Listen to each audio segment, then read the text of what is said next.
আসসালামু আলাইকুম রহমতুল্লাহি আবরাকাতু।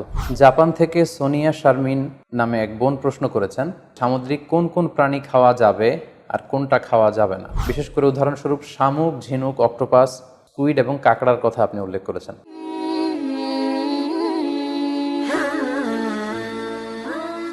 এক্ষেত্রে আমরা বিশ্বাসীরা এই মূলনীতি সবসময় অবলম্বন করতে হবে যে যেটা তৈগিবাত পবিত্র সেটা আমাদের জন্য খাওয়া, সেটা কনজিউম করা আমাদের জন্য হালাল, আর যেটা খাবাইস অপবিত্র সেটা কনজিউম করা আমাদের জন্য হারাম। তাহলে আমরা এই সিদ্ধান্তে উপনীত হতে পারি যে সামুদ্রিক সব ধরনের প্রাণী খাওয়া বা সি ফুড খাওয়া জায়েজ, যদি এটা স্বাস্থ্যের জন্য ক্ষতিকর নয় বা এর মধ্যে বিষাক্ত কোনো জিনিস নেই, এটা যদি প্রমাণিত হয়।